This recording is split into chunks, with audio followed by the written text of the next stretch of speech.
তারা শবে বরাতের ফজিলত নিয়ে বিতর্ক করেন, আমার বক্তব্য আজ তাদের জন্য। আগে রাসূলুল্লাহর হাদিস শুনুন।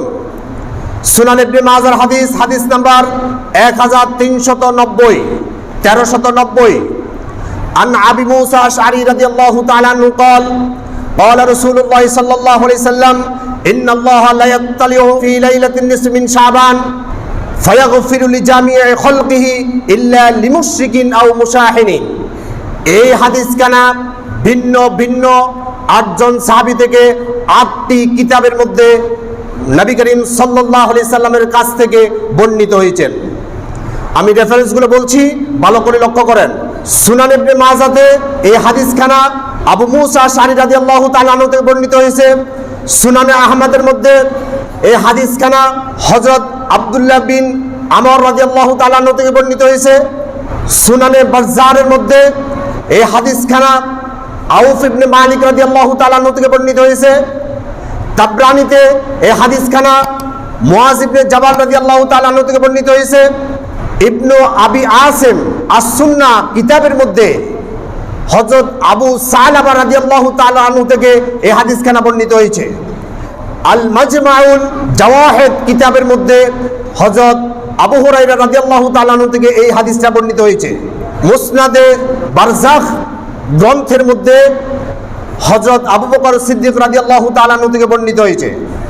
ইমাম বাইহাকী রাহিমাহুল্লাহ তার কিতাবের মধ্যে কাসির বিন মুররা রাদিয়াল্লাহু তাআলা আনহু থেকে বর্ণিত করেছেন। অর্থাৎ এই 8টা হাদিসের কিতাবের মধ্যে 8জন ভিন্ন ভিন্ন সাহাবী এই হাদিসখানা বর্ণিত করেছেন। নাসিরউদ্দিন আলবানী সহ প্রায় সকল মুহাদ্দিসে কেরামগণ এই হাদিসকে সহিহ বলেছেন। তাহলে এই হাদিসের মধ্যে রাসূল পাক সাল্লাল্লাহু আলাইহি সাল্লাম বলছেন, ইন্নাল্লাহা লা ইয়াত্তালিউ ফি লাইলাতিন নিসফি মিন শাবান, নিসফি মিন শাবান যখন আসে, ফায়াগফিরু লিজামিই খালকিহি, আল্লাহ সুবহানাহু ওয়া তাআলা সমস্ত মানবতাকে আল্লাহ তাআলা সাধারণ ক্ষমা করে দেয়। ইল্লা লিমুশরিকিন আও মুশাহিনিন, তবে মুশরিক এবং হিংসুক ছাড়া আর সবাইকে আল্লাহ তাআলা ক্ষমা করে দেন। সুবহানাল্লাহি বিহামদিহি। তাহলে বোঝা যাচ্ছে এই সহিহ হাদিস দ্বারা লাইলাতুন নিসফি মিন শাবান অর্থাৎ শবে বারাত এটার ফজিলত সাব্যস্ত। এটা নিয়ে মুহাদ্দিসে কেরামের মধ্যে কোনো দ্বিমত নাই।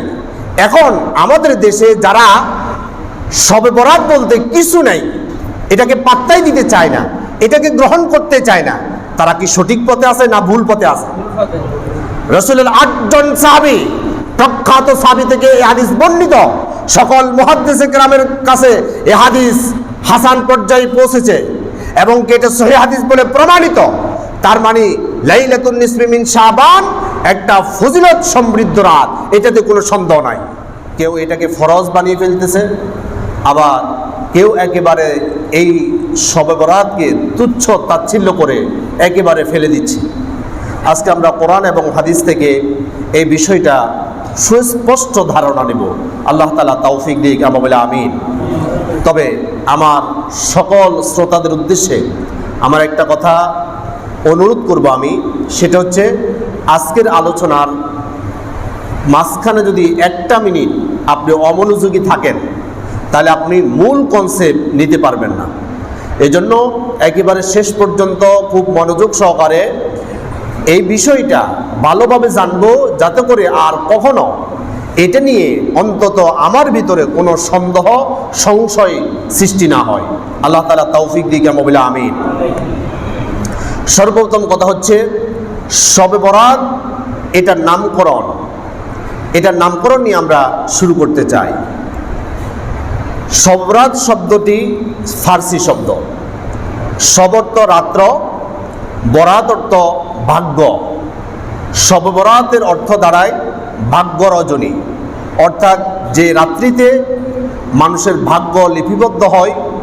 আল্লাহ সুবহানাহু ওয়া তাআলা মানুষের 1 বছরের জন্য ভাগ্য নির্ধারণ করে দেয়, ওই অর্থেই এটাকে বলা হয় শবে বরাত। এটা একটা দুর্বল হাদিস দিয়ে সাব্যস্ত, আমরা একটু পরে হাদিসটি উল্লেখ করবো ইনশাআল্লাহ। আরেকটা নামকরণ দেখা যায় এরকম যে এটাকে শবে বরাত না বলে এটাকে যদি বলা হয় শবে বারাত, বারাত এটা কোরআনের একটা শব্দ। কোরআন মাজিদের 9 নম্বর সূরা, সূরা তাওবার আরেক নাম হচ্ছে যে সূরা বারাত। এই বারাত শব্দ দিয়ে সূরা তাওবা আল্লাহ সুবহানাহু ওয়া তাআলা শুরু করেছেন। আল্লাহ তাআলা বলেছেন বারাআতুম মিনাল্লাহি ওয়া রাসূলিহি ইলাল্লাযিনা আহাদতুম মিনাল মুশরিকিন। এই বারাত শব্দের অর্থ হচ্ছে সম্পর্ক ছেদ করা, বিচ্ছিন্ন হওয়া, মুক্ত হওয়া। তাহলে আমরা এটাকে শবে বরাত না বলে যদি আমরা বলি শবে বারাত, তাহলে অর্থ দাঁড়াবে আল্লাহ সুবহানাহু ওয়া তাআলা এই রাত্রিতে আল্লাহর অসংখ্য বান্দাকে গুনাহ থেকে মুক্ত করে দিবে, অথবা গুনাহ থেকে সম্পর্ক ছেদ করে দিবে, অথবা গুনাহ থেকে তাকে বিচ্ছিন্ন করে দিবে।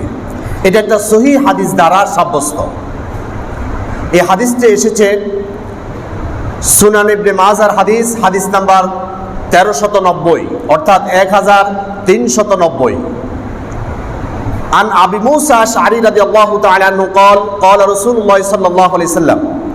আবু মুসা আশআরী রাদিয়াল্লাহু তাআলা আনহু তিনি বলছেন নবী করিম সাল্লাল্লাহু আলাইহি সাল্লাম ইরশাদ করছেন ইন্নাল্লাহা লা ইয়াত্তালিউ ফি লাইলাতিন নিসফি মিন শাবান ফায়াগফিরু লিজামি'i খালকিহি ইল্লা লিমুশরিকিন আও মুশাহিনিন। নবী করিম সাল্লাল্লাহু আলাইহি সাল্লাম বলছেন যখন লাইলাতুন নিসফি মিন শাবান অর্থাৎ মধ্য শাবান 14 তারিখ দিবাগত রাত, অর্থাৎ আজকে যখন দিন শেষ হয়ে যাবে এরপর রাত শুরু, যে রাতটা শুরু হবে এটা হচ্ছে 15তম রাত। 14 তারিখ শেষ, 15তম রাত শুরু, এটাকে বলা হয় মধ্য শাবান। অর্থাৎ শাবান মাসের পুরা সময়টাকে ভাগ করলে মধ্যম রজনী হয় 14 তারিখ দিবাগত রাত, এটাকে বলা হয় নিসফি মিন শাবান। নবী করিম সাল্লাল্লাহু আলাইহি সাল্লাম বলছেন যে মধ্যম শাবান রজনীতে আল্লাহ সুবহানাহু ওয়া তাআলা পৃথিবীর সকল সৃষ্টির দিকে একটা রহমতের নজর তিনি দেন। ওই রহমতের নজর দেওয়ার পর ফায়াগফিরু লিজামি'i খালকিহি সকল সৃষ্টিকুলকে আল্লাহ তাআলা ক্ষমা করে দেন, ইল্লা লিমুশরিকিন তাদেরকে ক্ষমা করে না যারা মুশরিক, যারা শিরিক করে তাদেরকে আল্লাহ তাআলা ক্ষমা করেন না, আও মুশাহিনিন যারা পরশি কাতর, যারা হিংসুক, যারা অন্যের ভালো দেখতে পারে না, এই দুই শ্রেণীর মানুষ ছাড়া আর সকল মাখলুককে আল্লাহ সুবহানাহু ওয়া তাআলা ক্ষমা করে দেন। সুবহানাল্লাহি ওয়া বিহামদিহি। তাহলে যদি আমরা শবে বারাত বলি অর্থাৎ মুক্তির রজনী, গুনাহ থেকে মুক্তির রজনী বলি, তাহলে এই হাদিস দ্বারা এটা সাব্যস্ত। হাদিসটা কিন্তু সহিহ, 8 জন সাহাবী থেকে এই হাদিসটা বর্ণিত হয়েছে। আমি একটু পরে আরো বিস্তারিত বলবো ইনশাআল্লাহ। তাহলে আমরা দুইটি নাম পেয়েছি, একটা নাম হচ্ছে যে শবে বরাত অর্থাৎ ভাগ্য রজনী, আরেকটা হচ্ছে যে মুক্তির রজনী, যেটাকে আমরা বলতে পারি শবে বারাত।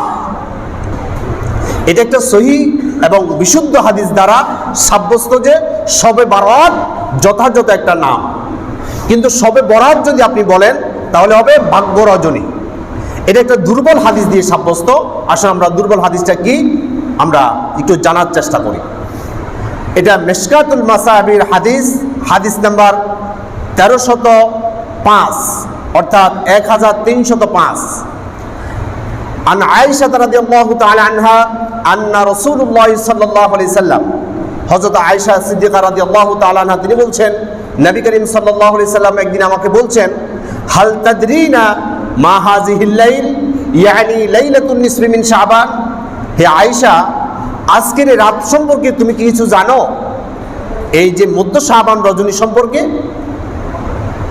ক্বালাত মা ফিহা ইয়া রাসূলুল্লাহ সাল্লাল্লাহু আলাইহি সাল্লাম।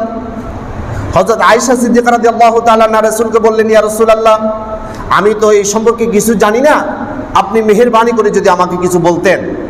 ফাকাল রাসূলুল্লাহ সাল্লাল্লাহু আলাইহি সাল্লাম, এবার নবী করিম সাল্লাল্লাহু আলাইহি সাল্লাম বলতে লাগলেন ফিহা আইয়াতুবা কুল্লা মাউলুদিন মিন বানি আদম ফি হাদিস সানা। এই রাত্র হচ্ছে ওই রাত্র যেই রাত্রটার মধ্যে আল্লাহ সুবহানাহু ওয়া তাআলা লিপিবদ্ধ করেন কুল্লু মাউলুদিন যত মানুষ জন্মগ্রহণ করবে মিন বানি আদমা বনি আদম থেকে ফি হাদিস সানা এই সামনে 1 বছরের মধ্যে।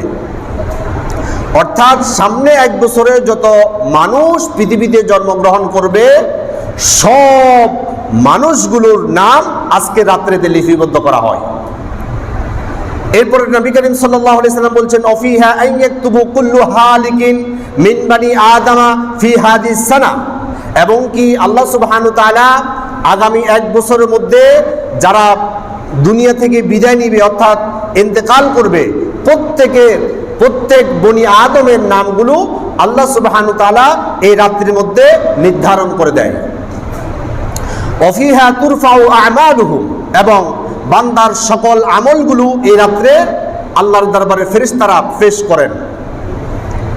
অফিহা তুনাজ্জিলু আরযাকুহুম, আগামী 1 বছর কে কি খাবে, কার রিজিক কোথায়, কে কতটুকু খাবে, এটা পুরোটাই নির্ধারিত হয় এই রাত্রির মধ্যে। এই হাদিসটা খুবই দুর্বল। এই হাদিসটাই বোঝা যাচ্ছে যে এই রাত্রির মধ্যে অর্থাৎ শবে বরাত, যেটা আমরা বুঝি লাইলাতুন নিসফি মিন শাবান, অর্থাৎ মধ্যম শাবানের মধ্যে এই সমস্ত গুরুত্বপূর্ণ সিদ্ধান্তগুলো লেখা হয়, নির্ধারণ করা হয়। এই নির্ধারণ করাটাই বোঝা যায় এটাই ভাগ্য রজনী, অর্থাৎ ভাগ্য লেখা হয়। কিন্তু ভালো করে লক্ষ্য করেন, যদি 1 মিনিট আপনার মনোযোগ আমার দিকে না থাকে আপনি মিসগাইড হয়ে যাবেন। আমি বললাম শবে বারাত এটা হচ্ছে মুক্তির রজনী, এটার অর্থ এটা যথাযথ, এটা সহিহ হাদিস দিয়ে প্রমাণিত। কিন্তু শবে বরাত যদি বলেন, ভাগ্য রজনী বলেন, তাহলে একটা দুর্বল হাদিস দিয়ে এটা সাব্যস্ত। এটা শুধু দুর্বল হাদিস হলে আমরা এটাকে গুরুত্ব দিতাম না, যাই হোক যেটা হওয়ার হয়ে গেছে। কিন্তু এই হাদিসটা পুরোটাই আল্লাহর কোরআনের সাথে সাংঘর্ষিক। নাউজুবিল্লাহ বলেন। আল্লাহর কোরআন বলছে উল্টাটা, এই হাদিস বলছে বিপরীত আরেকটা। আসুন আল্লাহ সুবহানাহু ওয়া তাআলা কোরআন মাজিদের 44 নম্বর সূরা আদ-দুখানের 3 এবং 4 নম্বর আয়াত আল্লাহ তাআলা বলছেন ইন্না আনজালনাহু ফি লাইলাতিন মুবারাকাতিন ইন্না কুন্না মুনজিরিন ফিহা ইউফরাকু কুল্লু আমরিন হাকিম। ইন্না আনজালনাহু, আমি নাজিল করেছি, ফি লাইলাতিন মুবারাকাতিন, একটা মুবারক রজনীতে, একটা অতীব গুরুত্বপূর্ণ রজনীতে আমি এই কিতাব অর্থাৎ কোরআন নাজিল করেছি। ইন্না কুন্না মুনজিরিন, যাতে করে তোমাদেরকে সতর্ক করা যায়। এই কোরআন এসেছে আমাদেরকে সতর্ক করার জন্য। ফিহা ইউফরাকু কুল্লু আমরিন হাকিম। 3 নম্বর আয়াত আল্লাহ তাআলা বলছেন যেই রজনীতে আল্লাহর কিতাব আমি অবতীর্ণ করেছি, আমার এই কোরআন আমি অবতীর্ণ করেছি, ওই রাত্রেই ফিহা ইউফরাকু কুল্লু আমরিন হাকিম, প্রত্যেকটা মানুষের জন্য ভাগ্য নির্ধারণ করা হয়। আমরুম মিন ইনদিনা, প্রত্যেকটা সিদ্ধান্ত আমার হুকুম মোতাবেক করা হয়। সুবহানাল্লাহ বলেন। তাহলে আমরা একটু আগে যে হাদিসটা শুনেছি মিশকাতুল মাসাবির হাদিস নাম্বার 1305, এই হাদিসটা বলতেছে লাইলাতুন নিসফি মিন শাবানের মধ্যে আল্লাহ তাআলা নির্ধারণ করা হয় কারা মারা যাবে, কারা জন্মগ্রহণ করবে, প্রত্যেকের আমলগুলো আবার আল্লাহর দরবারে পেশ করা হবে, আবার প্রত্যেকের জন্য রিজিক নির্ধারণ করা হবে। এটা দুর্বল হাদিস দিয়ে এই কথা প্রমাণিত। কিন্তু আল্লাহর কোরআন বলছে যে কোরআন যে রাত্রি নাজিল হয়েছে ওই রাত্রেই আল্লাহ তাআলা ভাগ্য নির্ধারণ করে। তাহলে আমরা কি এখন হাদিস নিব না কোরআন নিব? কোরআনটা আমাদেরকে নিতে হবে। এখন কোরআন নাজিল হওয়ার দিনকে বলা হয় ভাগ্য রজনী। এটা আল্লাহ তাআলা 97 নম্বর সূরা আল কদর, অর্থাৎ ইন্না আনজালনাহু ফি লাইলাতিল কদর, এই আয়াতে কারিমার মধ্যে আল্লাহ তাআলা বলছে আমি এটা নাজিল করেছি কদর রজনীতে। এবার আসেন কদর অর্থ কি? কদর অর্থ হচ্ছে ভাগ্য। আমরা যেটা বলে তাকদীর বলি, তাকদীর অর্থ কি? ভাগ্য। ইন্না আনজালনাহু ফি লাইলাতিল কদর, আমি এই কিতাবকে নাজিল করেছি কদর রাত্রিতে। তাহলে বোঝা যাচ্ছে কদর রাত্রি মানে ভাগ্য রজনী। এখন ভাগ্য রজনী কি শাবান মাসের মধ্যম রাত্রিতে না রমজান মাসে? রমজানে। আচ্ছা, আমার কথা নেওয়া দরকার নাই, কোরআনের কথা নিতে হবে নাকি? কোরআনে আল্লাহ সুবহানাহু ওয়া তাআলা 2 নম্বর সূরা আল বাকারা 185 নম্বর আয়াত আল্লাহ তাআলা বলছেন শাহরু রমাদান আল্লাযী উনজিলা ফীহিল কুরআন, আমি কোরআনকে নাজিল করেছি রমজান মাসে। এখন শবে বরাত কি রমজান মাসে না শাবান মাসে? কোরআন নাজিল হয়েছে কি রমজান মাসে না শাবান মাসে? রমজান মাসে। তাহলে এই হাদিসটা বলতেছে শাবানে ভাগ্য নির্ধারণ করা হয়। আল্লাহ তাআলা বলছে ভাগ্য নির্ধারণ করা হয় রমজান মাসে, যে রাত্রে আল্লাহ তাআলা কোরআন নাজিল করেছেন। সুস্পষ্ট হয়ে গেল আমাদের কাছে শবে বরাত যে নামকরণ করা হয়েছে এটা ভুল নামকরণ। কিন্তু এটাকে যদি আপনি শবে বারাত বলেন তাহলে মুক্তির রজনী, গুনাহ থেকে মুক্তি এবং পাপাচার থেকে সম্পর্ক ছিন্ন করার রাত, তাহলে এটা সহিহ হাদিস দ্বারা সাব্যস্ত। এইগুলো নামকরণ। এখন আমরা এটা জানবো শবে বরাত বা লাইলাতুন নিসফি মিন শাবান এই সম্পর্কে কোরআনে এবং হাদিসে কোনো বক্তব্য সুস্পষ্টভাবে আছে কিনা। প্রথম আমরা কোরআন নিয়ে কথা বলি। কোরআনের মধ্যে কোথাও আল্লাহ সুবহানাহু ওয়া তাআলা লাইলাতুন নিসফি মিন শাবান সম্পর্কে আলোচনা করেন নাই। কিন্তু আমরা দেখতে পাচ্ছি কিছু কিছু ওলামায়ে কেরাম ৪৪ নম্বর সূরা দুখানের ৩ এবং ৪ নম্বর আয়াতকে তারা ব্যাখ্যা করতে গিয়ে বলেন যে ইন্না আনজালনাহু ফি লাইলাতিন মুবারাকাতিন ইন্না কুন্না মুনজিরিন, যে রাত্রিতে আল্লাহ তাআলা এই সতর্ককারী কোরআন নাজিল করেছেন বরকতময় একটা রজনীতে। এই বরকতময় রজনী বলতে শবে বরাত অর্থাৎ লাইলাতুন নিসফি মিন শাবানকে বোঝানো হয়েছে। তাদের একটা দলিল আছে। দলিলটা হচ্ছে প্রখ্যাত সাহাবী, কোরআন মাজিদের সবচাইতে বড় মুফাসসির, নবী করিম সাল্লাল্লাহু আলাইহি সাল্লামের পরে সবচাইতে পৃথিবীর নন্দিত মুফাসসির, প্রখ্যাত সাহাবী হযরত আব্দুল্লাহ ইবনে আব্বাস রাদিয়াল্লাহু তাআলা আনহুর একজন খাদেম ছিলেন। তার নাম হচ্ছে ইকরিমা রাহিমাহুল্লাহ। তিনি একজন প্রখ্যাত তাবী। এই আয়াতের ব্যাখ্যা করতে গিয়ে তিনি বলেছেন যে লাইলাতুন মুবারাকা অর্থাৎ বরকতময় মুবারকময় রজনী বলতে নিসফি মিন শাবানকে বোঝানো হয়েছে। এটা ইকরিমা রাহিমাহুল্লাহ ছাড়া আর কোন একজন সাহাবী, কোন একজন তাবী অথবা এর পরবর্তী কোন একজন মুহাদ্দিস মুফাসসির কেউ এই বক্তব্যটা এইভাবে বলেন নাই যে এই আয়াতে কারিমা দ্বারা আল্লাহ তাআলা নিসফে শাবানকে বোঝানো হয়েছে। পরবর্তী সময়তে কুফায় বসবাসকারী একজন আলেম, তিনি ছিলেন অনেক বড় একজন বক্তা, তার নাম হচ্ছে নদর বিন ইসমাইল। এই নদর বিন ইসমাইল এই আয়াতে কারিমার ব্যাখ্যা বলতে গিয়ে তিনি ইকরিমা রাহিমাহুল্লাহর নাম বাদ দিয়ে সরাসরি আব্দুল্লাহ ইবনে আব্বাস রাদিয়াল্লাহু তাআলা আনহুর কথা বলে ফেললেন। পরবর্তী সময় যারা কিতাব লিখেছেন ওই সমস্ত লেখকগণ নদর বিন ইসমাইলের রেফারেন্স দিয়ে ইকরিমা রাহিমাহুল্লাহর নাম বাদ দিয়ে সরাসরি ইবনে আব্বাস রাদিয়াল্লাহু তাআলা আনহুর বক্তব্য হিসাবে এটাকে হাদিসের মধ্যে বিভিন্ন কিতাবের মধ্যে লিপিবদ্ধ করেন। এই হাদিসগুলোর মধ্যে বা বিভিন্ন গ্রন্থের মধ্যে লিপিবদ্ধ হওয়ার কারণে বহু লোক মুখে এই কথাটি প্রচারিত যে সূরা দুখানের ৩ এবং ৪ নম্বর আয়াতে কারিমার ব্যাখ্যায় যে হযরত ইকরিমা রাহিমাহুল্লাহর কথা বাদ দিয়ে ইবনে আব্বাস বলেছেন যে এটা নিসফি মিন শাবানকে বোঝানো হয়েছে। পরবর্তীকালে মুহাদ্দিস কেরামের কাছে এই ভুলটি ধরা পড়ে।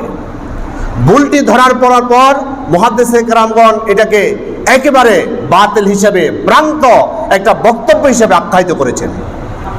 এখন ইকরিমা রাহিমাহুল্লাহ তিনি একজন প্রখ্যাত তাবী, তিনি মানুষ হিসেবে তিনি কি ভুল করতে পারেন কি পারেন না? উনি ভুল করেছেন, আমরা কি ওই ভুলের উপরে থাকবো না? তাহলে বোঝা যাচ্ছে কোরআন মাজিদের মধ্যে নিসফি মিন শাবান সম্পর্কে কোনো আয়াতে কারিমা আল্লাহ তাআলা নাজিল করেন নাই। কোনো মুহাদ্দিস বা মুফাসসিরে কেরাম এই কোরআন থেকে নিসফি মিন শাবানের কোনো উদ্ধৃতি গ্রহণ করেন নাই। এখন হাদিসে আছে কিনা আমরা হাদিস সম্পর্কে এখন সামনে যাব। আসুন, সর্বপ্রথম কথা হচ্ছে নিসফি মিন শাবানের কোনো ফজিলত আছে কিনা। আমল সম্পর্কে আমরা একটু পরে কথা বলি। নিসফি মিন শাবান সম্পর্কে কোনো সহিহ দলিল ভিত্তিক কোনো ফজিলত আছে কিনা? আমার কথা হচ্ছে আছে। আসুন, যারা শবে বরাতের ফজিলত নিয়ে বিতর্ক করেন, আমার বক্তব্য আজ তাদের জন্য। আগে রাসূলুল্লাহর হাদিস শুনুন। সুনান ইবনে মাজার হাদিস, হাদিস নাম্বার 1390। 1390 আন আবি মুসা আশআরী রাদিয়াল্লাহু তাআলা আনহু قال قال رسول الله صلى الله عليه وسلم ان الله لا يطلع في ليله النصف من شعبان فيغفر لجميع خلقه الا لمشرك او مشاحن। এই হাদিস কানা ভিন্ন ভিন্ন 8 জন সাহাবী থেকে 8টি কিতাবের মধ্যে নবী করিম সাল্লাল্লাহু আলাইহি সাল্লামের কাছ থেকে বর্ণিত হয়েছেন। আমি রেফারেন্সগুলো বলছি, ভালো করে লক্ষ্য করেন। সুনান ইবনে মাজাতে এই হাদিসখানা আবু মুসা আশআরী রাদিয়াল্লাহু তাআলা আনহু থেকে বর্ণিত হয়েছে।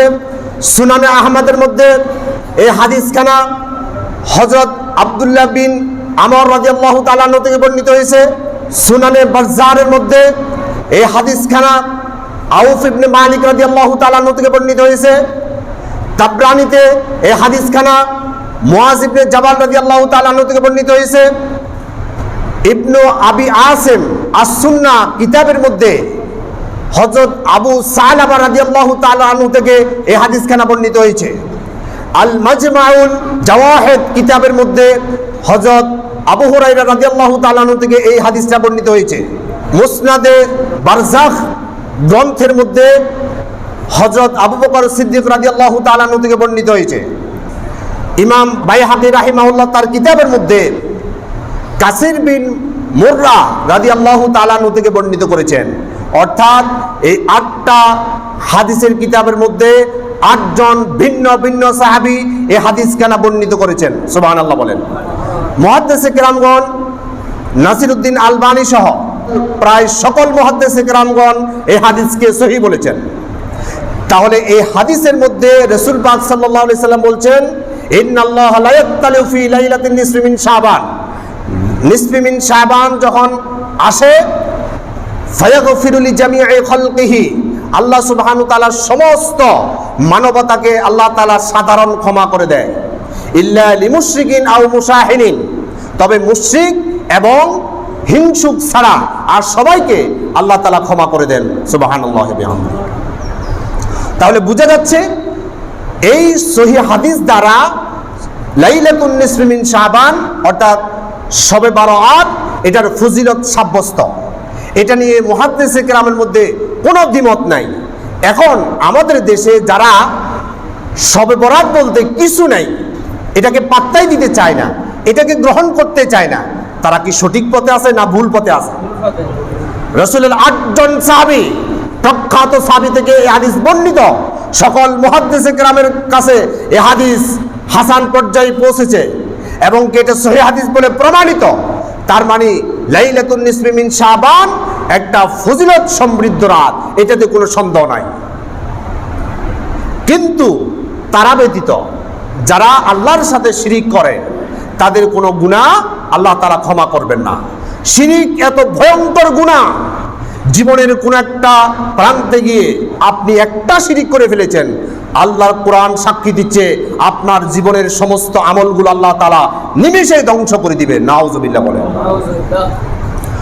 কোরআন মাজিদের 39 নম্বর সূরা, সূরা জুমারের 65 নম্বর আয়াত আল্লাহ তাআলা বলছেন, লাইন আশরাকতা লা ইয়াহবাতান্না আমালুকা ওয়া লা তাকুনান্না মিনাল খাসিরিন। কেউ যদি জীবনের একটি প্রান্তে গিয়ে জীবনে একটা শিরিক করে ফেলে, লাইন আশরাকতা লা ইয়াহবাতান্না আমালুকা, তার জীবনের মধ্যে যত অর্জিত আমল আছে, লানাকুনান্না মিনাল খাসিরিন, আল্লাহ তাআলা ধ্বংস করে দিবে আর তাকে ক্ষতিগ্রস্তদের কাতারে শামিল করে নিবে। নাউজুবিল্লাহ। আমরা যত ইবাদত করি সব ইবাদত করি একমাত্র আল্লাহর জান্নাতের জন্য, ঠিক কি না? আল্লাহর জান্নাতের জন্য ছাড়া আমরা অন্য কোনো কারণে করি না। আমরা একটাই কারণে করি, আল্লাহর সন্তুষ্টি। আল্লাহর সন্তুষ্টি যদি আমি অর্জন করে নিতে পারি, আল্লাহ তাআলা বিশাল নিয়ামত সমৃদ্ধ জান্নাত দান করবে, ঠিক কিনা বলেন? আল্লাহ তাআলা বলছেন জীবনের কোন একটা অংশে গিয়ে কেউ যদি শিরিক করে ফেলে, তাহলে আল্লাহ তাআলা নিজেই ফতোয়া দিচ্ছে তার জন্য আমি জান্নাত হারাম করে দিব। নাউজুবিল্লাহ। 5 নম্বর সূরা, সূরা মাইদার 72 নম্বর আয়াত আল্লাহ তাআলা বলছেন, ইন্নাহু মান ইউশরিক বিল্লাহি ফাকাদ হারামাল্লাহু আলাইহিল জান্নাহ ওয়া মাওয়াহুন নার। বলেন নাউযুবিল্লাহ। ইন্নাহু মান ইউশরিক বিল্লাহ, কেউ যদি আল্লাহর সাথে শিরিক করে, ফাকাদ হারামাল্লাহু আলাইহিল জান্নাহ, আমি জান্নাত তার জন্য হারাম করে দিয়েছি। নাউযুবিল্লাহ। ওয়া মাওয়াহুন নার, এবং তাকে আমি জাহান্নামে নিক্ষিপ্ত করব। তাহলে এই ভয়াবহ শিরিকের গুনাহ থেকে ঈমান, আমল, বিশ্বাস, তাহজিব, তামাদ্দুনকে হেফাজত করার এক চূড়ান্ত সিদ্ধান্ত নেওয়া আমরা মুমিন হিসাবে আমাদের প্রয়োজন আছে কি নাই? আল্লাহ তাআলা তৌফিক দিক আমরা বলে আমিন। তাহলে শিরিকের গুনাহ যাদের থাকবে তাদেরকে আল্লাহ তাআলা এই রাত্রে ক্ষমা করবেন না। আরেকটা হচ্ছে হিংসুক, যারা হিংসা করে মানুষকে, তাদেরকে আল্লাহ তাআলা ক্ষমা করবেন না। হিংসুক মানুষ পরশি কাতর, আরেকজনের ভালো তার সহ্য হয় না। বিশেষ করে আত্মীয় স্বজনের মধ্যে এই হিংসার প্রবণতা বেশি দেখা যায়। আল্লাহ সুবহানাহু ওয়া তাআলা প্রত্যেক সপ্তাহে 2 দিন এই সাধারণ ক্ষমা করে দেয়। শবে বারাত যে রাত্রি, ওই রাত্রিতে ক্ষমা করবে না। প্রত্যেক সপ্তাহে 2 দিন আল্লাহ তাআলা এই সাধারণ ক্ষমা করে দেয়। কিন্তু হিংসুক যারা, তাদেরকে আল্লাহ তাআলা ওই সাপ্তাহিক ক্ষমার মধ্যেও করে না। নাউযুবিল্লাহ বলবেন না? সহিহ মুসলিম শরীফের হাদিস, হাদিস নাম্বার 6441, عن أبي هريرة رضي الله تعالى عنه قال قال رسول الله صلى الله عليه وسلم تعرض أعمال الناس في كل جمعة مرتين يوم الاثنين ويوم الخميس। নবী করিম সাল্লাল্লাহু আলাইহি সাল্লাম বলছেন, প্রত্যেক সপ্তাহে 2 দিন প্রত্যেকটা মানুষের আমলগুলো আল্লাহর দরবারে পেশ করা হয়। ইয়াউমুল ইসনাইনি সোমবার, ইয়াউমুল খামিসি আরেকটা হচ্ছে বৃহস্পতিবার। এই 2টা দিন আল্লাহর দরবারে যখন বান্দার আমলগুলো পেশ করা হয়, আল্লাহর হাবিব সাল্লাল্লাহু আলাইহি সাল্লাম বলছেন, ফায়াগফিরু লিকুল্লি আবদিন মুমিনিন, আল্লাহ তাআলা সমস্ত মুমিন বান্দা বান্দিকে ক্ষমা করে দেয়। ইল্লা আবদান বাইনাহু ওয়া বাইনা আখিহি শাহনাহু, ওই 2 ব্যক্তিকে ক্ষমা করে না যে নাকি একজন আরেকজনের প্রতি হিংসা রাখে। তাহলে কি বুঝলেন? সোমবার এবং বৃহস্পতিবার আল্লাহর দরবারে কি উঠে? আমাদের আমলগুলো পেশ করা হয়। এই আমল দেখে আল্লাহ তাআলা সর্বপ্রথম সকল মুমিন বান্দাকে ক্ষমা করে দেয়। এরপর আমলগুলো আল্লাহ তাআলা গ্রহণ করে। কারণ গুনাহ ছাড়া আল্লাহর দরবারে যত গুরুত্বের সাথে আমল কবুল হয়, ওই গুরুত্বের সাথে গুনাহ সহকারে আমল কবুল হয় না। এই জন্য আল্লাহ তাআলা সর্বপ্রথম সকল মুমিনকে মাফ করে দেয়, এরপর তাদের আমলগুলো আল্লাহ তাআলা গ্রহণ করে। কিন্তু নবী করিম সাল্লাল্লাহু আলাইহি সাল্লাম বলছেন, ইল্লা আবদান, ওই বান্দাকে আল্লাহ তাআলা ক্ষমা করেন না, বাইনাহু ওয়া বাইনা আখিহি শাহনাহু, যে একজন আরেকজন ভাইয়ের প্রতি হিংসা রাখে। এই হিংসুকদেরকে আল্লাহ তাআলা সাপ্তাহিক 2 বার এই ক্ষমা থেকে বঞ্চিত করেন, এবং বাৎসরিক লাইলাতুন নিসফি মিন শাবানের মধ্যে যে ক্ষমা করে, ওই ক্ষমা থেকে আল্লাহ তাআলা হিংসুকদেরকে আল্লাহ তাআলা বঞ্চিত করে দেয়। বলেন নাউযুবিল্লাহ। এখন হিংসা আপনার ভিতরে আছে কি নাই, আপনি সিসি ক্যামেরা দিয়ে অথবা মাইক্রোস্কোপ যন্ত্র দিয়ে নিজেকে আবিষ্কার করার দরকার আছে না নাই? কোন হাজি সাহেব, কোন ইমাম সাহেব, কোন মুয়াজ্জিন সাহেব, কোন মুরব্বী সাহেব এরকম আছে বুকে হাত রেখে বলতে পারবেন আমার ভিতরে কোনো হিংসা নাই? বলতে পারবো? যদি মিথ্যা কথা বলেন তাহলে বলতে পারবেন। সত্যিকার অর্থে যদি আপনি বলেন, আপনি এই কথা বুকে হাত রেখে বলতে পারবেন না, ঠিক কিনা? আজ থেকে এই হিংসা থেকে বের হওয়া দরকার আছে না নাই? হিংসা কত মারাত্মক! আমরা তো আমল একেবারেই কম করি। সাহাবায়ে কেরামের তুলনায়, তাবিনদের তুলনায়, নবীগণকে বাদই দিলাম, অন্যান্য বুজুর্গ ব্যক্তিদের তুলনায় আমরা কি কোনো আমল করি ভাই? কয় টাকার আমল করছেন আপনি? ঠিকমতো তো নামাজটাও পড়েন না। আপনার যা টুকটাক আমল করেছেন, এই আমলগুলো আপনার আমলনামার মধ্যে জমা আছে না নাই? আপনার আমলনামার ভিতরে আপনার যত ভালো আমল আছে এগুলো জমা আছে না খরচ হয়ে গেছে? না ভাই, যাদের হিংসা আছে তাদের আমলগুলো কিন্তু খরচ হয়ে গেছে। রাসূলুল্লাহ হাদিস শুনুন, সুনানে আবু দাউদ শরীফের হাদিস, হাদিস নাম্বার 4903, 4903 নাম্বার আবু দাউদ শরীফের হাদিসে নবী করিম সাল্লাল্লাহু আলাইহি সাল্লাম বলছেন, عن أبي هريرة رضي الله تعالى عنه قال قال رسول الله صلى الله عليه وسلم ইয়াকুমুল হাসাদা ফাইনাল হাসাদা ইয়াকুলুল হাসানাতি কামা তাকুলুন নারুল হাতাব। বলেন নাউযুবিল্লাহ। আল্লাহর হাবিব সাল্লাল্লাহু আলাইহি সাল্লাম বলছেন, আগুন শুকনা কাঠ পেলে যেভাবে এটাকে জ্বালিয়ে পুড়িয়ে ধ্বংস করে দেয়, ছাই ব্যতীত আর কিছুই থাকে না, সব কিছু ধ্বংস করে দেয়। যে মানুষটার হৃদয়ের মধ্যে হিংসা আছে, ওই মানুষের অর্জিত আমলগুলো ওই হিংসা এমনভাবে খেয়ে ফেলে, এমনভাবে খরচ করে ফেলে, এমনভাবে ধ্বংস করে দেয়, এমনভাবে জ্বালিয়ে দেয়। আগুন শুকনা কাঠকে যেভাবে জ্বালিয়ে ধ্বংস করে দেয়, ওই হিংসাগুলো ওই মানুষের অর্জিত আমলগুলো এইভাবে ধ্বংস করে দেয়। এখন বোঝা যাচ্ছে এমন কিছু মানুষ আছে যারা অল্প আমল করেছে, কিন্তু কিয়ামতের ময়দানে খালি হাতে আল্লাহর দরবারে উঠতে হবে, ঠিক কিনা? তাহলে বোঝা যাচ্ছে আপনার আমলগুলো যা করছেন অন্তত যাতে খরচ না হয়, এইভাবে সতর্কতার জন্য আমরা ভিতরে যত হিংসা আছে, যত মানুষের জন্য আছে, সব হিংসা, বিদ্বেষ, বিভেদ, বৈষম্য সব কিছু একদম নিঃশেষ করে দিয়ে পুত পবিত্র হৃদয় নিয়ে মানবতার সেবায় আত্মনিয়োজিত হওয়ার আজকে আমরা শপথ নিব। বলে ইনশাআল্লাহ। আল্লাহ তাআলা তৌফিক দিক, আমরা বলি আমিন। আসুন তাহলে আমরা তিনটা বিষয় পাইলাম। একটা হচ্ছে নামকরণ, আরেকটা হচ্ছে কোরআন হাদিসে শবে বরাতের উপস্থিতি, আরেকটা হচ্ছে শবে বরাতের ফজিলত, এবার আছেন সর্বশেষ শবে বরাতের আমল সম্পর্কে আমরা একটা আলোচনা করবো ইনশাআল্লাহ। শোনার জন্য রাজি আছেন তো? আসুন, শবে বরাতে আপনি কি আমল করবেন এই সম্পর্কে একটা অতি দুর্বল এবং কি এটাকে মুহাদ্দিসে কেরামগণ কেউ কেউ বলেছেন বানোয়াট হাদিস। এটা কেন বানোয়াট আমি একটু পরে আপনাকে শোনাবো ইনশাআল্লাহ। এই হাদিসটি এসেছে সুনান ইবনে মাজাহ, হাদিস নাম্বার 1388, 1388। عن علي بن أبي طالب رضي الله تعالى عنه قال أن رسول الله صلى الله عليه وسلم, হযরত আলী রাদিয়াল্লাহু তাআলা আনহু থেকে বর্ণিত হাদিস খানায় নবী করিম সাল্লাল্লাহু আলাইহি সাল্লাম বলছেন, ইযা কানাত লাইলাতুন নিসফি মিন শাবান ফাকুমু লাইলাহা ওয়া সুমু ইয়াওমাহা, যখন তোমাদের জীবনের মধ্যে লাইলাতুন নিসফি মিন শাবান আসবে, ফাকুমু লাইলাহা, তোমরা রাত্রে বেলায় নামাজ আদায় করো, কিয়াম করো, নামাজে দাঁড়িয়ে থাকো, অসুমু ইয়াউমাহা, পরের দিন তোমরা রোজা রাখো। কারণ কি? ফাইন্নাল্লাহা ইয়ানজিলু ফিহা লিগুরুবিশ শামসি ইলা সামাঈদ দুনিয়া,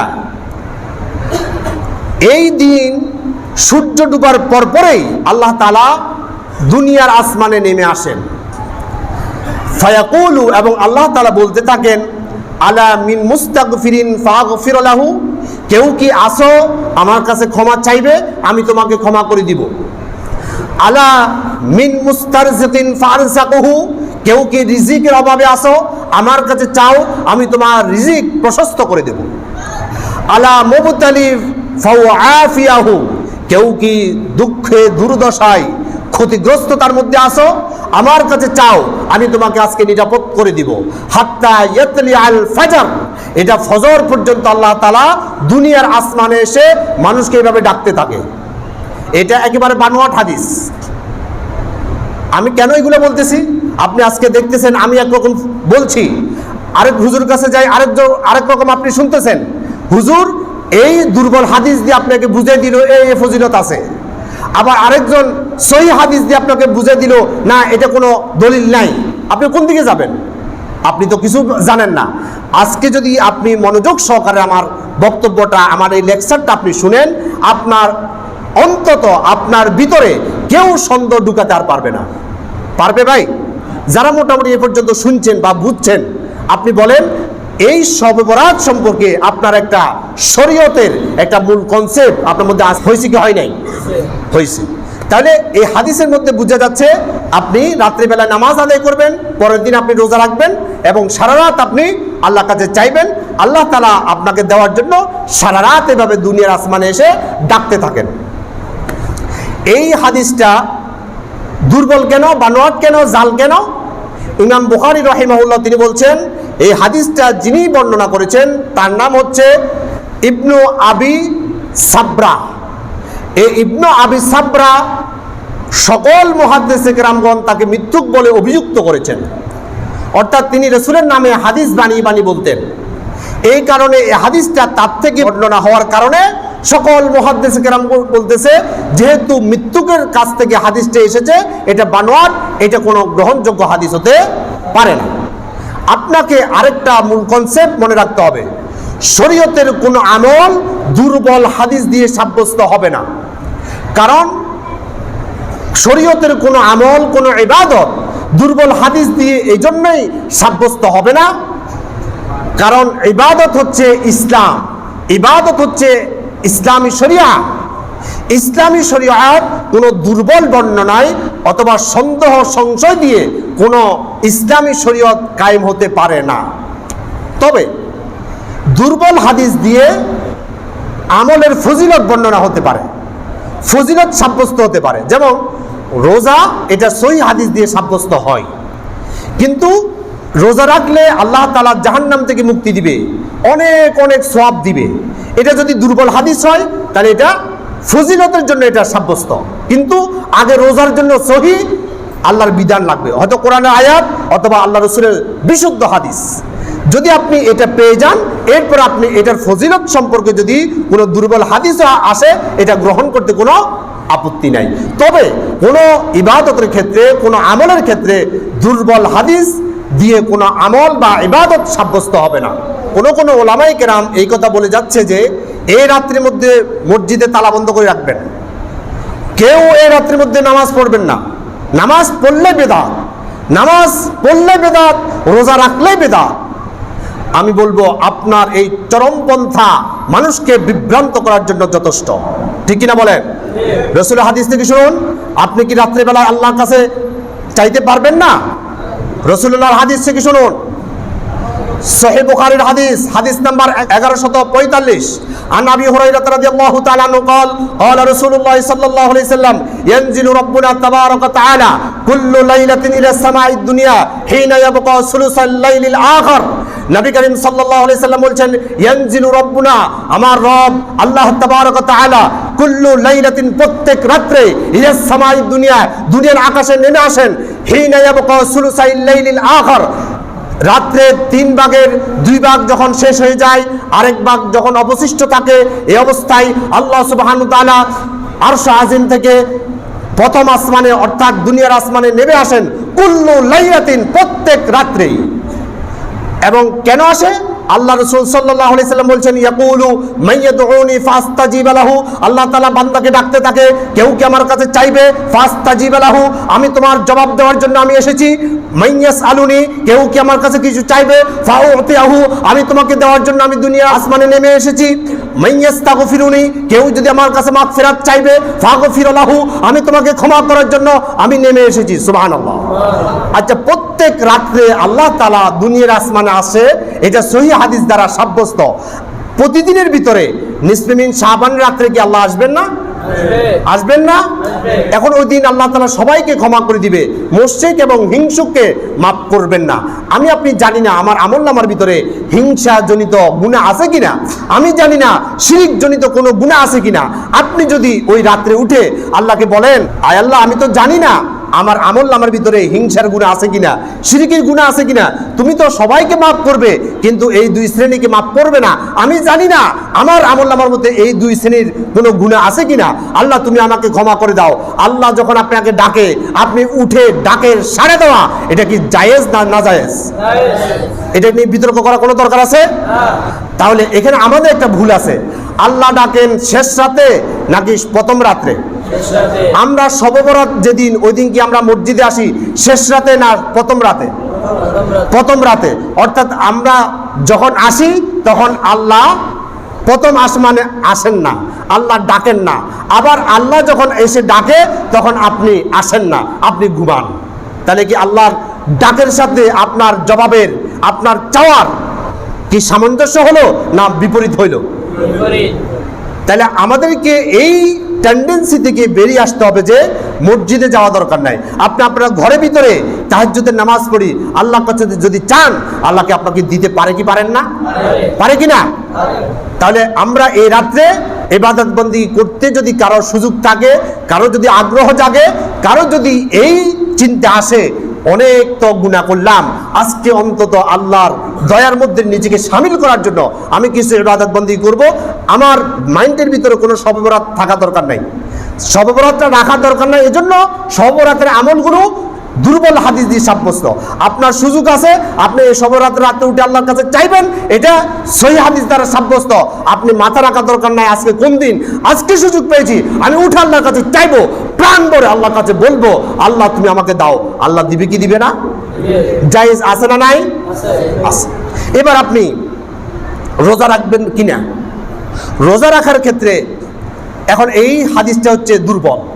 সহিহ হাদিস দ্বারা আমরা রোজা রাখতে পারবো কি পারবো না? সহিহ বুখারীর হাদিস, হাদিস নাম্বার 1969, 1969, عن عائشة رضي الله تعالى عنها قالت ما رأيت رسول الله صلى الله عليه وسلم استقبل صيام شهر إلا رمضان وما رأيته أكثر صياما منه في شعبان। আয়েশা সিদ্দিকা রাদিয়াল্লাহু তাআলা আনহা তিনি বলছেন, আমি রাসূলকে রমজান ছাড়া আর এত অধিক পরিমাণ লাগাতার রোজা রেখেছে এটা শাবান মাস ছাড়া আর কখনো দেখি নাই। তাহলে রাসূল সাল্লাল্লাহু আলাইহি সাল্লাম শাবান মাসে বেশি বেশি রোজা রেখেছেন। ওই শাবান মাসের ভিতরে লাইলাতুন নিসফি মিন শাবানের পরবর্তী দিন অর্থাৎ 15 শাবান, ওই দিন কি আল্লাহ রাসূল রোজা রাখেন নাই? রাখছে কিনা? রাখছে। তাহলে আমরা যদি রাখতে চাই সুযোগ আছে না নাই? আপনাকে আগে বলতেছি, আপনি শবে বরাত বিষয়টা মাথা রাখা দরকার নাই, আপনার সুযোগ আছে, ওই দিন আপনি রোজা রাখেন। এটা হচ্ছে প্রথম দলিল। রাসূলুল্লাহ সাল্লাল্লাহু আলাইহি ওয়াসাল্লাম ওই দিন রোজা রেখেছেন। সহিহ হাদিস, হাদিস নাম্বারগুলো আপনি দেখে নিতে পারেন। এরপর সহিহ বুখারীর হাদিস, হাদিস নাম্বার 1981, عن أبي هريرة رضي الله تعالى عنه قال أوصاني خليلي رسول الله صلى الله عليه وسلم بثلاثة صيام ثلاثة أيام من كل شهر। হযরত আবু হুরায়রা রাদিয়াল্লাহু তাআলা আনহু তিনি বলছেন, আমার প্রিয় নবী সাল্লাল্লাহু আলাইহি সাল্লাম আমাকে আউসানি ওসিয়ত করেছেন, আমাকে নির্দেশ দিয়েছেন, আমাকে এই কথা বলেছেন যে তুমি মাসে 3 দিন অন্তত রোজা রাখবে। কোন 3 দিন রাসূলুল্লাহ এই হাদিসের মধ্যে বলেন নাই, পরবর্তী আরেকটা হাদিসের মধ্যে তারিখ সহকারে বলে দিয়েছেন। সুবহানাল্লাহ বলবেন না? জামিউত তিরমিজির হাদিস, হাদিস নাম্বার 761, আন আবু যার রাদিয়াল্লাহু তাআলা আনহু ইয়াকুলু রাসূলুল্লাহ সাল্লাল্লাহু আলাইহি সাল্লাম ইয়া আবু যার ইযা সুমতু মিনাশ শাহরি সালাসাতা আইয়াম। হে আবু যার, তুমি প্রত্যেক মাসে 3 দিন রোজা রাখবে। কোন কোন দিন? ফাসুম সালাসাতা আশারাতা 13 তারিখ, ও আরবা আশারাতা 14 তারিখ, ও খামসা আশারাতা 15 তারিখ। তাহলে প্রত্যেক মাসের চন্দ্র মাসের 13, 14, 15 তারিখ রোজা রাখার জন্য নির্দেশ দিয়েছেন কে? রাসূলুল্লাহ। কে দিয়েছেন? রাসূলুল্লাহ। তাহলে এই 15 তারিখ রোজা রাখার সুযোগ আছে না নাই? আছে কিনা? তাহলে আপনার কোন দিন এটা রাখার দরকার নাই, রাসূলুল্লাহ 15 তারিখ রোজা রেখেছেন, আপনার যদি সুযোগ থাকে আপনি রোজা রাখতে পারেন। এটা নিয়ে বাক বিতণ্ড করার কোনো দরকার নাই। সর্বশেষ আরেকটা হাদিস বলছি, জামিউত তিরমিজির হাদিস, হাদিস নাম্বার 739, আন আয়েশা রাদিয়াল্লাহু তাআলা আনহা ফাকাদতু রাসূলুল্লাহ সাল্লাল্লাহু আলাইহি সাল্লাম লাইলাতান। রাসূলের সাথে আমি এক রাত্রে একসাথে বিছানায় ছিলাম, কিন্তু মধ্যরাত্রিতে আমি উঠে দেখলাম রাসূলুল্লাহ আমার পাশে নাই। ফাখরাজতু ফাইদা হুয়া বিল বাকি। আমি খুঁজতে লাগলাম রাসূলুল্লাহ কোথায় গেল, আমি বেরিয়ে পড়লাম, কোথাও পেলাম না, দেখলাম বাকি গুরুস্থানের মধ্যে রাসূলুল্লাহ উপস্থিত। রাসূলুল্লাহকে আমি বললাম, কুলতু ইয়া রাসূলুল্লাহ সাল্লাল্লাহু আলাইহি সাল্লাম ইন্নী জানান্তু আন্নাকা আতাইতু বা'দা নিসাআকা। ইয়া রাসূলুল্লাহ, আমি তো ভাবছি আপনি আমার পাশ থেকে উঠে অন্য কোনো স্ত্রীর ঘরে আপনি তাশরিফ এনেছেন, কিন্তু আপনাকে তো এখানে দেখছি। রাসূলুল্লাহ বলল, ফাকালা ইন্নাল্লাহ আযজা ওয়া জাল্লা লাইলাতুন নিসফি মিন শাবান ইয়ানজিলু ইলা সামাঈদ দুনিয়া।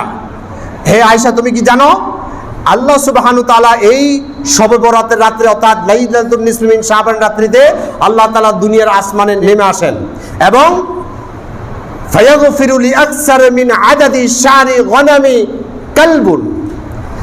কালবুন গোত্রের যত ছাগল আছে, ওই ছাগলের গায়ে যত পশম আছে, ওই পশম পরিমাণ বান্দাদেরকে আল্লাহ তাআলা সাধারণভাবে ক্ষমা করে দেয়। এই হাদিসটা দুর্বল হাদিস, কিন্তু এর আগে যে সহিহ হাদিসটা আমরা বলেছি যে মুশরিক এবং হিংসুক ছাড়া বাকি সবাইকে আল্লাহ তাআলা মাফ করে দেন, তাহলে বোঝা যাচ্ছে এটা যদিও দুর্বল হাদিস হয়, কিন্তু রাসূলুল্লাহ সাল্লাল্লাহু আলাইহি সাল্লাম তৎকালীন সময় বনি কালব অর্থাৎ কালব গোত্র ছাগলের জন্য সবচাইতে বিখ্যাত ছিল। ওই ছাগলের যত পশম আছে ওই পশম কি গণনা করা যায়?